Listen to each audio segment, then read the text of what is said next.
Cette vidéo est une vidéo de remerciement envers une personne, une belle personne, avec qui j'ai eu la chance de pouvoir échanger par mail et qui m'a profondément ému. Cette personne s'appelle Claire et je voudrais profiter de cette vidéo pour lui rendre hommage en comptant tout simplement les échanges que nous avons eus, échanges que je trouve inspirants à bien des égards, car on peut en extraire trois conseils qui vous aideront dans votre pratique de l'aquarelle, 3 conseils que je vous révélerai à la fin de cette vidéo.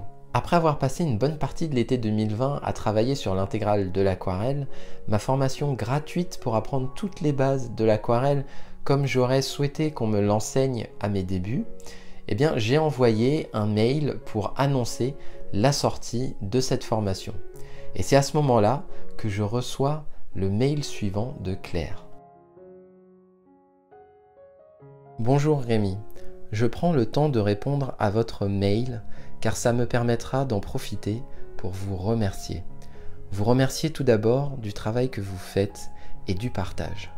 Vos explications sont claires, utiles, vraiment détaillées et j'apprécie beaucoup votre philosophie de l'aquarelle et la sérénité qui transpire de vos vidéos.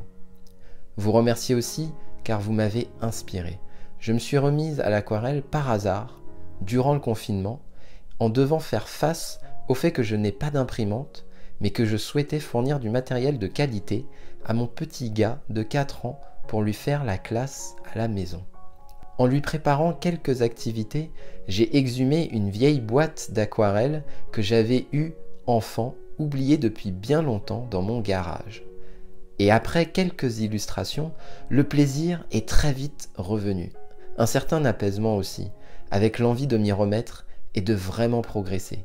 De tutoriels YouTube en livre de pas à pas, on est tous pareils, je me suis arrêté sur vos présentations et vidéos d'explication, pour ne plus en repartir et même acheter votre formation AVA. J'ai vraiment progressé dans l'humide, à mon petit niveau, et j'apprécie la qualité des ciels que je peux désormais réaliser. Ce n'est qu'un début, mais c'est palpitant pour moi. Je vous disais que vous m'avez inspiré. L'anniversaire de mon mari sera en décembre et je lui cherchais depuis quelque temps un cadeau spécial car il aura 40 ans. Avec le plaisir de peindre nouvellement retrouvé, j'ai eu l'envie de lui peindre quelque chose de spécial rien que pour lui. J'ai donc fouillé dans ma mémoire et mes archives photos pour trouver 40 paysages qui représentent des souvenirs particuliers ensemble. J'ai acheté un carnet d'aquarelle en coton et je me suis lancé sans regarder en arrière. Moi, la perfectionniste, je me suis surprise à envisager ce carnet comme un exercice, comme 40 merveilleuses opportunités de progresser en aquarelle, comme un cheminement plutôt que comme un aboutissement. À ne pas me laisser décontenancer par quelques ratés et à mettre en pratique ce que j'ai appris du travail dans le mouillé avec votre formation. Et quel exercice! Je n'ai rien trouvé d'autre qu'un carnet grain fin, papier très technique à mon sens que je n'avais jamais essayé avant et qui laisse bien peu de marge d'erreur. Petit format carré de 21 cm, car je n'ai rien trouvé d'autre avec 40 pages. Mais qu'il m'est plaisant de voir ce cahier prendre vie en secret, peu à peu, au fil de mes soirées peinture. Alors, même si le style vers lequel je me suis orienté pour ce cahier est sans doute bien différent du vôtre et bien moins envoûtant, j'ai choisi des paysages à la plume et à l'aquarelle car j'aime ce style croquis ou esquisse assez réaliste. Ce cadeau qui aura au moins le mérite de me faire plaisir à moi dans son exécution m'a été inspiré par l'émotion qui transparaît dans vos peintures et que j'ai voulu moi aussi véhiculer avec ma sensibilité. Pour cela, tout simplement, un grand merci à vous. Les scans que j'ai pu réaliser ne sont pas terribles, mais je ne résiste pas à partager avec vous quelques pages de mon carnet que j'ai eu particulièrement plaisir à travailler, dont une avec une percée lumineuse. J'aurai grand plaisir à découvrir bientôt votre nouvelle formation, l'intégrale de l'aquarelle, et vous remercie du fond du cœur de la rendre ainsi accessible gratuitement. Merci pour votre partage et merci de m'avoir lu. Amicalement, Claire. Bonjour Claire, merci infiniment pour votre réponse.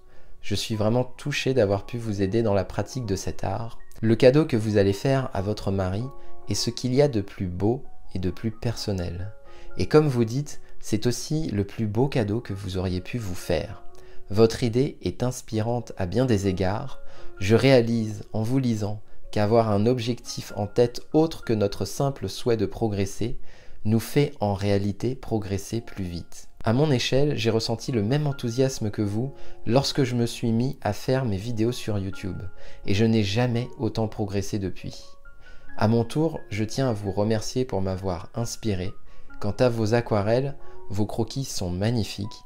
Il n'y a pas un style meilleur qu'un autre, il y a le style qui vous parle et vous touche. Les ciels sont beaux, naturels et apaisants, pour la plupart réalisés dans l'humide, notamment le premier sur le paysage de montagne avec l'arbre au centre. Les petites touches de bleu sont magnifiques. Vous avez également un bon niveau en dessin, une des compétences clés de l'artiste. J'en parle d'ailleurs dans l'intégrale de l'aquarelle. Si cela ne vous dérange pas, j'aimerais à l'avenir pouvoir partager votre histoire, car je pense qu'elle est riche d'enseignements pour chacun et chacune. Vous pouvez être fier de ce que vous avez accompli, de qui vous êtes. Amicalement, Rémi.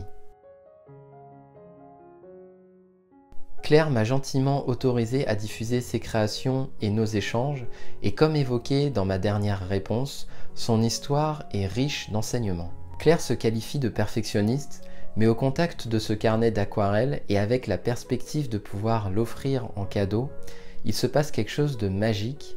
Elle parvient à faire taire cette petite voix qui ne cesse de lui susurrer à l'oreille que ce n'est jamais assez bien et qu'il faut que ce soit parfait. Et finalement, on se rend compte que c'est une question de perception, parce que Claire aurait très bien pu aborder ces 40 aquarelles comme 40 façons de rater une peinture, et en fait, elle l'a abordé en les voyant comme 40 opportunités de progresser à l'aquarelle. La deuxième leçon qu'on peut retenir de cette expérience, c'est que Claire a réussi à maintenir sa motivation et son enthousiasme à un haut niveau parce qu'elle avait pour perspective de pouvoir offrir un cadeau pour les 40 ans de son mari. Alors si vous avez quelques difficultés à peindre régulièrement à l'aquarelle, ça peut être une bonne idée de voir dans quelle mesure vous pouvez peindre pour quelqu'un d'autre, au-delà du fait de peindre pour vous, parce que ça reste important aussi. Il faut savoir prendre du plaisir dans la pratique de l'aquarelle, mais le fait de peindre pour quelqu'un d'autre, ça peut vous donner ce regain de motivation qui peut vous manquer. Et si on généralise cette leçon, eh bien on se rend compte que ça peut être une excellente idée de vous fixer un objectif qui vous dépasse. Et quand je parle d'objectif qui vous dépasse, eh bien ça peut être comme Claire, par exemple, peindre pour un proche, mais ça peut être également peindre pour une association, pour un hôpital ou pour une cause. Et le fait d'avoir en tête cette étoile du Nord, eh bien c'est ça qui nous motive sur le long terme. Et enfin, le troisième conseil concerne le style. Il ne faut pas confondre le style et la technique. Autant au niveau de la technique, une personne peut mieux exécuter techniquement une aquarelle qu'une autre personne, autant au niveau du style, il n'y a pas un style qui soit meilleur qu'un autre. Et pour imager mon propos, on peut faire le parallèle avec les films. En fait, si on prend une scène, pour une même scène, un certain cadrage pourra être meilleur et pourra mieux mettre en valeur le sujet qu'un autre cadrage. Et ça, on peut dire que c'est la partie technique. Mais si on comparait les styles, c'est un petit peu comme si on essayait de comparer des films d'action avec des comédies. Il va y avoir des gens qui vont préférer les films d'action et d'autres personnes qui vont préférer les comédies. Donc si vous considérez que vous n'avez pas un style qui vous plaît particulièrement, eh bien au lieu de raisonner en termes de style, puisque ça c'est extrêmement subjectif, vous pouvez plutôt raisonner en termes de technique, puisque là objectivement vous allez pouvoir vous baser sur quelque chose pour progresser. En tout cas Claire, si ton style c'est plutôt les croquis et les esquisses, eh bien il n'y a pas à le comparer au mien, c'est ton style et tu peux en être fier. Tes aquarelles sont magnifiques, tes ciels sont techniquement très bien réalisés, tes proches ont de la chance de t'avoir à leur côté, tu peux être fier de ce que tu as accompli. Merci d'avoir regardé cette vidéo jusqu'au bout. Si vous mettre à l'aquarelle vous inspire, sachez que j'ai créé une formation gratuite sur toutes les bases de l'aquarelle dont vous trouverez le lien en bas à gauche de cet écran ou en description de cette vidéo. Merci et à la prochaine.